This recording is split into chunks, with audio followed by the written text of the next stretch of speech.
Nah, ini jadi masalah. Oke ya, baik. Satu lagi, vena. Vena itu dari jaringan menuju ke jantung dan dia letaknya di bagian superficial, di bagian luar. Ya, warnanya ada sedikit kebiru kehijau-hijauan, gitu ya. Dan satu lagi pembuluh darah kapiler yang merupakan jaringan yang sangat halus, gitu ya. Nah, ini perbedaannya antara arteri dan vena. Arteri lebih tebal, lumen arteri lebih sempit, vena lebih besar. Maka itu kenapa orang yang sakit jantung koroner itu gara-gara arterinya yang sempit. Gimana supaya ini memang tidak sempit? Lebarkan. Dan lebarin pembuluh darah itu mudah, sangat mudah. Saya itu ngobatin darah tinggi yang diakibatkan karena pembuluh darah menciut, cuma mudah. Dengan cara apa? Ada dua cara sunnah yang menurut saya sangat luar biasa. Yang pertama, senyum. Ternyata senyum orang itu bisa menghasilkan beta endorfin yang bikin pembuluh darah melebar. Tapi penelitian senyumnya itu dilakukan kalau 20 kali sehari dengan durasi selama 20 detik. Penelitiannya begitu. 19 kali dengan efek katanya begitu. Jadi harus 20 kali 20 detik dan tidak boleh dirapel. 20 kali 20 detik senyum terus-terusan, kering itu gigi, gitu ya. Jadi harus intermittent, itu yang berefek. Ya, dan ketika senyum pun harus dengan ikhlas, karena banyak orang senyum kena stroke juga itu dok. Berarti senyumnya nggak ikhlas. Melihat orang melarat senyum-senyum, gitu ya. Melihat orang susah senyum ini yang nggak berefek, gitu ya. Jadi itu efek senyum bisa melebarkan pembuluh darah karena menghasilkan zat beta endorfin luar biasa di sini. Ada yang lagi utang senyum, diomelin bos senyum, bengong sedikit senyum, asal nggak jadi gila aja ya. Satu lagi dengan apa? Tahajud. Karena tahajud satu-satunya yang mampu mereduksi kortisol dan mampu mereduksi epinefrin. Luar biasanya itu tahajud. Ya, sederhana kok. Saya ngobatin darah tinggi nggak pakai kapopil, saya senyum, tahajud, gitu ya. Bekam, kenapa bekam bisa meretensi? Nanti saya terangkan di sini. Bekam, makan timun, makan seledri, makan bawang putih, makan pisang raja, makan kurma, cukup. Nggak pakai kapopil. Sederhana kok orang tertinggi, ya. Baik, lanjut lagi ya. Terus denyutannya terasa. Kalau vena tidak berdenyut, saya ingatkan. Ya. Terus keadaan darah arteri itu banyak mengandung oksigen, yang vena banyak mengandung CO2. Arteri tidak ada klep, cuma satu klepnya dekat aorta. Tetapi vena banyak klep, sepanjang vena banyak klep. Maka itu ada yang namanya varises. Itu gara-gara klepnya nggak benar. Luar biasa nih Allah menjadikan pembuluh darah vena dengan klep. Coba kalau nggak ada klep, repot gitu. Ya. Baik. Dan kalau kena ngomong gini, kalau arteri muncrat, cus. Kalau vena tes. Sederhana. Nah, ini gambarannya arteri dan vena. Vena itu ada klepnya. Kalau arteri tidak ada klep, maka itu vena tidak berdenyut.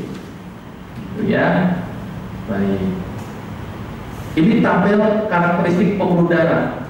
Kapiler itu diameternya juga sama dengan sel darah merah, 0,0007 juga. Coba logika tadi, sel darah merah 0,07, bahkan ada yang 0,8. Sedangkan kapiler 0,07, tapi juga ada yang 0,05. Kok darah bisa lewat? Gimana dong? Pertanyaannya gitu. Dan ternyata walaupun kapiler kecil, tapi jumlahnya banyak. Sehingga apa yang terjadi? Apa yang terjadi kalau jumlahnya banyak? Berarti distribusi vaskuler terbanyak pada kapiler. Darah banyak berdiam di kapiler karena jumlahnya cukup banyak. Ini luar biasa, ini Allah jadikan kapiler. Nah, ini gambaran sedikit sel darah merah, tapi di dalam kapiler, lihat di sini.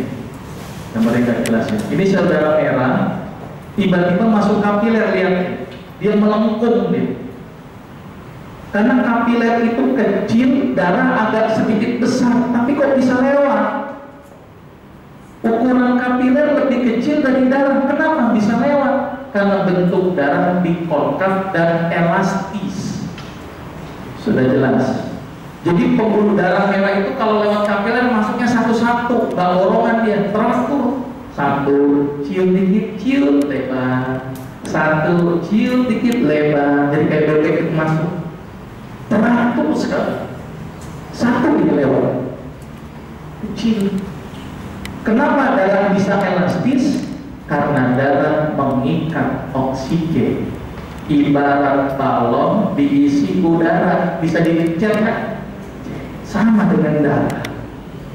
Kalau kira-kira balon tersebut udaranya makin sedikit, tidak mengandung oksigen tetapi mengandung CO2 dalam jumlah yang banyak, bagaimana?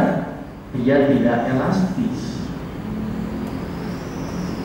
Maka itu kenapa darah yang mengandung CO2 dibawa dari venula yang kecil menuju ke vena yang lebih besar, tetapi arteri dari yang besar menuju yang kecil. Karena oksigen tadi daya ikatnya mampu menyebabkan dia mampu melewati dinding kapiler karena adanya oksigen. Maka itu kalau ada jantung bocor, darah yang mengandung CO2 masuk lagi ke kapiler, dia nggak bisa lewatin pintu kapiler, nyumbat, timbullah warna biru pada jari-jari, warna biru pada bibir. Maka itu kenapa wanita jangan pakai lipstik, apalagi lipstik warna biru, disangka dia tersumbat darahnya, gitu ya. Jadi nggak bagus. Oh, jangan-jangan ini tersumbat nih darahnya. Udahlah, kalau wanita mendingan pakai lipstiknya dari madu saja. Jadi kalau lagi kelaparan tinggal jilat, gitu ya. Nah, ini contoh yang sederhana ketika darah semakin tua. Gambarannya begini Bu, darah muda ngangkut barang 5 kilo kuat, tapi kakek-kakek ngangkat 5 kilo gimana? Berat kan? Berat. Sama hanya dengan darah, semakin tua darah, daya afinitas oksigen semakin melemah. Ketika dia makin lemah, jalan makin lambat. Ketika jalan makin lambat, gampang tersumbat di sini. Sudah paham? Maka itu yang sering menyumbat di pembuluh darah kapiler biasanya darah-darah yang tidak memiliki daya afinitas yang kuat, dan umumnya tersebut adalah darah-darah tua nempel di sini.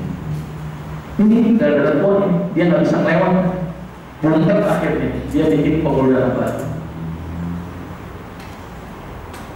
Ngerti sampai sini? Ngerti ya? Ibarat selang yang makin kecil, tapi daya angkutnya bermasalah, dia nyumbat ini di sini. Ini yang sering terjadi. Jadi ini Allah luar biasa nih. Kenapa jadikan seperti ini? Karena sel itu ukurannya kecil. Maka itu harus ada kapiler atau selang yang lebih kecil dari sel. Dan maka itu Allah jadikan darah pun minimal sama dengan kapiler atau lebih besar, tidak masalah, tapi diberikan oleh Allah kemampuan untuk melewati kapiler tersebut. Sudah ngerti? Apa ngantuk? Saya nggak perlu ini suaranya ya. Sudah paham sampai sini ya? Baik. Terus bagaimana seorang pembekam yang ditusuk di kulit itu tusuk apa sih? Kan begitu pertanyaannya. Lihat yang ditusuk. Ketika di bawah kulit terjadi anastomosis antara kapiler dan venula. Berarti kalau ada orang yang bekam nusuk kulit, yang keluar itu darah apa? Bisa kapiler, bisa venula, bisa darah yang kaya oksigen, bisa darah yang kaya karbon dioksida. Maka itu ketika bekam timbul warna hitam, jangan berpikir itu darah kotor. Boleh jadi yang terkena vena semuanya. Oh, darahnya seger berwarna merah, boleh jadi yang ditusuk arteri semuanya. Jadi tidak berpatokan kepada warna. Sudah paham? Wah Pak, biar udaranya hitam-hitam. Mau ngapain darah hitam? Ya jelas saja hitam karena yang keluar darah venula semuanya. Apalagi penderita gagal ginjal yang dibekam itu uriumnya tinggi berwarna lebih hitam. Sudah paham di sini kulit, lihat tuh, dari arteri, kapiler sampai ke kecil yang di bawah kulit. Makanya yang ditusuk ini adalah darah-darah yang mengandung ini semua nih. Plus ada limfe. Nah, limfe ini berisi tadi sel darah putih paling banyak sama bakteri. Dan warna limfe itu berwarna bening. Jadi ketika nusuk bisa jadi air limfanya keluar, bisa jadi arteri yang keluar, bisa juga venula yang keluar. Sudah jelas sampai sini. Jadi warna belum tentu menentukan sebuah penyakit. Saya ingatkan, karena sering juga Pak Bokam bilang begitu. Oh, warnanya kuning loh. Jangan-jangan limfanya yang paling banyak keluar. Ingat ya, jadi ini takutnya salah kaprah nanti bagi para pembekam. Ya, karena sebenarnya bekam ini bisa diterangkan secara fisiologis sudah cukup. Jadi kalau ada yang nanya, mau penelitian bekam, dibalikin tanya, dokter belajar fisiologi apa enggak? Selesai. Karena bekam itu cuma proses fisiologis. Terus ketika darah ini yang nyumbat, ini lihat, kalau udah nyumbat diapain kira-kira? Kalau buat nyumbat enak disodok, tapi kalau pembuluh darah yang nyumbat diapain ini?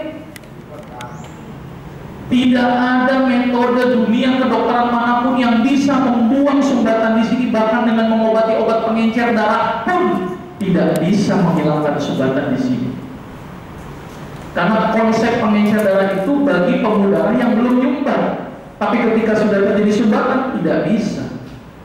Kalau pembuluh darah yang besar seperti ini jantung atau seperti jantung koroner, enak pakai stent bor, dibor atau di bypass atau dipasang ring, enak. Tapi kalau di kapiler di bawah kulit mau dipasang ring, kan nggak mungkin. Jalan satu-satunya yang tidak dididik dunia kedokteran adalah dengan tadi apa? Dengan ditarik, dibikin luka sehingga darah yang ngumpul ini akan disedot keluar. Sedot, serat. Luar biasanya bekam. Maka itu Rasul menyarankan untuk berbekam, itu alasannya ini. Maka itu kenapa bekam bisa mengurangi resistensi. Apa itu resistensi? Tahanan pembuluh darah tepi dihilangkan. Kalau ibarat selang ujungnya dibungkak, kira-kira selangnya gimana? Tegang kan? Kencang. Tapi kalau dibuka selangnya gimana? Kenyal selangnya. Kenapa bisa seperti itu? Karena ujungnya nggak ada sumbatan. Itulah prinsip kenapa bekam bisa mengobati darah tinggi. Ternyata darah tinggi itu salah satu penyebabnya yang kadang-kadang dilupakan oleh dunia kedokteran adalah resistensi vaskuler. Apa itu? Tahanan pembuluh darah tepi. Obat yang diberikan dokter hanya vasodilator, melebarkan darah. Obat yang diberikan dokter hanya merangsang pengeluaran kencing, ya, furosemid, nifedipin, atau captopril, atau lebarkan pembuluh dengan bisoprolol. Tapi mereka lupa bahwa yang menyebabkan darah tinggi tidak hanya itu, tetapi adalah resistensi vaskuler. Kenapa mereka tidak menyikapi ini? Karena mereka tidak punya sebuah metode untuk hilangin sumbatan. Hanya satu yang bisa menghilangkan sumbatan, yaitu dengan mekanisme bekam atau alijama. Maka itu disunahkan setiap 1 bulan sekali, karena setiap hari akan terjadi sumbatan. Kenapa itu? Karena darah tua yang memiliki daya afinitas oksigen sangat lemah dalam mengikat oksigen sehingga dia tidak elastis dan tidak bisa melewati dinding kapiler kayak begini. Udah ngerti apa enggak? Dari nada lembut sampai keras ya. Ini yang dilupakan oleh dunia kedokteran. Saya bilang kalau Anda hanya pakai obat-obatan saja tidak menyelesaikan masalah.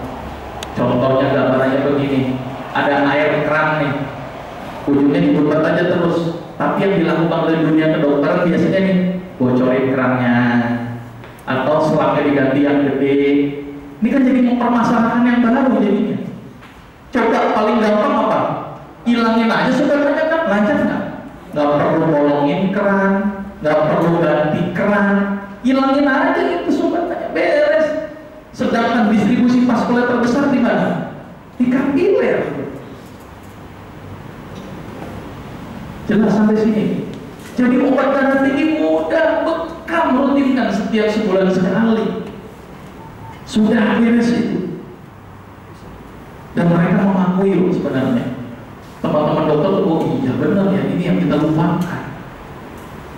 Resistensi vaskuler itu yang dilupakan. Bahasanya keren, biar kalau ketemu dokter biar pemakamnya hebat. Dokter pernah kan berpikir bahwa penyebab darah tinggi juga diakibatkan karena resistensi vaskuler. Wah, keren kan? Biarin aja. Itu kan bahasanya biar lebih elit sedikit. Jelas ya sampai sini kan? Maka itu bekam bisa dijadikan solusi untuk mengurangi resistensi vaskuler. Enak sekali ini bekam. Luar biasanya Allah jadikan bekam. Ya. Terus kemudian saya lanjutkan lagi, ini limfer. Jadi ada arteri, ada vena, ada limfer. Jadi kalau kita menusuk itu, bisa jadi itu darah arteri, bisa itu darah vena, bisa juga itu pembuluh limfer. Ingat. Jadi jangan berpikir bahwa ketika kita ngakop itu arteri semua, atau vena semua, atau limfer semua. Mungkin variatif. Maka itu sayatan tuh bagus sebenarnya. Ya, disayat seret itu kena semuanya. Tapi bagi yang tidak profesional hati-hati, lagi nyayat bersih jadi kerobek dia. Ini hati-hati begitu, ya kan? Ada faktor kehati-hatian. Maka itu pakai pemula ya pakai otoklik dulu lah, boleh, gitu ya. Tapi yang paling bagus menurut saya tuh bagus seret. Dia rata itu. Jadi arteri vena, oh rata saya. Karena strukturnya ngikutin arus itu, arah itu. Ya, jadi bukan berarti saya tidak kontra yang tidak sayang juga. Artinya bagi pemula-pemula, karena kalau bagi nggak paham tentang saya masalah. Ya, karena banyak sekali itunya terlalu dalam atau terlalu tipis, atau ada orang yang bakat keloid. Nah itu juga nggak bagus dengan saya. Karena ketika setiap di saya dibulu keloid kan nggak enak. Kesannya kayaknya orang habis perang gitu kan, ribut tato-tato baru gitu kan. Jadi pilihannya harus fleksibel, kapan pakai sayap, kapan pakai lancet gitu ya. Apalagi kalau lagi hilang atau flu, jangan pakai sayap ya. Bersin terus jadi robek gitu orang. Nah ini proses terjadinya mekanisme luka. Itu baru satu mekanisme Allah jadikan dengan bekam. Tapi ada mekanisme lain. Mekanisme rangsangan prostaglandin, prostasiklin, leukotrien, serotonin, banyak sekali mekanisme terjadi ketika kita bekam. Dan ketika orang membekam itu kan dikop dulu baru ditusuk. Mekanisme pengumpulan itu adalah metode anestesi. Maka itu kenapa dibekam merasa nyaman, karena sudah diberikan aspek anestesi. Karena ketika dikop begitu akan mengeluarkan zat prostaglandinnya menjadi tereduksi. Itu kalau sampai tingkat biomolekuler. Saya nggak akan terangkan itu terlalu jauh. Karena materi ini bisa sampai subuh gitu ya, sedangkan saya sampai jam 10. Lanjutin lagi. Ini mekanisme luka. Jadi ada konstriksi, dilatasi, emigrasi, kemotaksis, fagositosis. Sudah, nggak usah ribet. Enggak. Nanti sekolah aja lagi. Jadi apa sih manfaat bekam? Sederhana, melancarkan peredaran darah karena sumbatannya udah hilang. Enak kan? Satu. Yang kedua, mengeluarkan zat sisa endapan. Seharusnya sel darah merah dimasukin ke limpa, sel darah merah yang mengendap tersebut dikeluarkan dengan bekam. Kira-kira sel darah merahnya di mana? Ikut keluar. Kira-kira limpanya bagaimana? Enteng kerjanya. Karena sel darah merah sudah dikeluarkan. Maka itu fungsi yang selanjutnya adalah mengeluarkan zat sisa endapan pada pembuluh darah dan menghambat arus pembuluh darah, diantaranya kolesterol, trombus, dan sisa metabolik. Urium sedikit, kolesterol sedikit. Terus mencegah arteriosklerosis, pembuluh darah jadi mengeras, merangsang pembentukan sel darah merah baru. Darah tua diambil, sumsum tulang menjadi kreatif untuk terproduksi. Selama ini sumsum tulang itu kurang kreatif. Tetapi dengan rangsangan bekam dia menjadi lebih kreatif. Saudara orangnya jadi aktif, saudara putih juga lebih aktif. Jadi susu tulang menjadi aktif. Dan satu lagi, karena darah yang dihasilkan darah merah yang baru, otomatis penyampaian oksigenasi ke jaringan menjadi lebih bagus. Ciri-ciri orang yang rajin berbekam tidak gampang ngantukkan. Kalau ada pembekam ngantukkan, nah ini jangan-jangan nggak pernah dibekam, gitu ya. Karena ada juga tuh pembekam tapi tidak mau dibekam. Ini jadi masalah, ya. Tapi ingat, ngantukkan itu memang banyak aspek. Bisa karena kegemukan, bisa. Ya. Apalagi pagi-pagi udah mulai ngantuk nih, curiga nih, jangan-jangan penyakit. Kolesterol bisa, diabetes bisa, atau memang dia punya karakter ngantukkan, itu susah dirubah ya. Mudah-mudahan yang ngantuk jadi melek, gitu ya. Saya husnuzon aja deh, ngantuk karena hafalin Quran sampai larut subuh ya. Baik, terus kemudian mengurangi beban kerja limpa dan mencegah timbulnya penyakit-penyakit infeksi. Makanya orang yang berbekam tidak gampang terserang infeksi karena aktifnya beberapa sel darah putih tadi. Karena fungsi limpa yang seharusnya memetabolisme darah, fungsinya kan limpa itu buat memecah darah, membunuh kuman, itu aja. Tapi kalau memecah darahnya berkurang, kira-kira kerjaan limpa jadi gimana? Lebih efektif. Maka itu kenapa orang yang berbekam itu bisa mencegah timbulnya penyakit infeksi, karena sel darah putihnya menjadi aktif. Kenapa lebih aktif? Karena limfanya menjadi lebih optimal. Luar biasa ini bekam, Masya Allah. Sangat rugi orang yang tidak berbekam. Apalagi kalau ada orang yang menentang bekam, bingung saya. Dari sisi mana bekam merugikan? Yang bikin jelek itu sebenarnya bukan bekamnya, tapi para pembekamnya yang kadang-kadang tidak benar. Bekam di sembarang tempat, bekam di taman, bekam dia kadang-kadang tempat makan, tempat tidur, tempat bekam juga. Nah ini jadi masalah ini. Ya, terus bekam tidak steril. Ini yang kadang-kadang citra bekamnya jadi jelek. Tolong kalau pembekam ya jadi lebih aware gitu. Jadi kalau perlu bekam itu tempat yang eksklusif, bahkan kalau perlu tuh yang seperti tempat kayak orang mau operasi. Wah, kesannya steril banget gitu ya. Nggak apa-apa, itu memuliakan bekam, gitu ya. Terus ada kontraindikasinya, maka itu nggak sembarangan juga bekam itu dibekam semuanya. Kulit keriput nggak boleh, bukan patokan umur keriput. Ya, karena kalau orang kulit keriput dibekam itu juga bermasalah proses penyembuhannya. Jangan mentang-mentang sebaik-baik pengobatan semua orang dibekam, ini jadi masalah nih. Ya. Orang yang anemia itu juga nggak boleh. Maka itu kenapa ketika ada pasien datang, lihat dulu tuh orang, penting melihat. Jangan pasien datang merem, nggak bisa melihat. Karena ternyata gambaran pasien itu bisa ketahuan dia punya penyakit apa. Kadang-kadang melihat suku bangsa aja ketahuan tuh penyakitnya apa. Oh ini kayaknya orang ini nih, orang Jawa nih, pasti nggak jauh dari diabetes, sih gitu kan. Oh ini orang Padang nih, kolesterol, jantung, stroke, pasti bisa ketahuan dari situ. Orang Sunda nih asam urat, gitu. Jadi gambaran orangnya bisa ketahuan itu. Face juga, orang yang anemia gimana? Pucat, putih. Maka itu jangan banget kulit putih. Jangan-jangan dia anemia atau panuan, jangan-jangan gitu kan? Karena ada juga orang yang panunya penuh semuanya, gitu ya. Tapi juga jangan bangga dengan kulit kuning. Jangan-jangan hepatitis dia. Dan juga jangan tersenyum-senyum orang yang kulit hitam. Jangan-jangan gagal ginjal, gitu ya.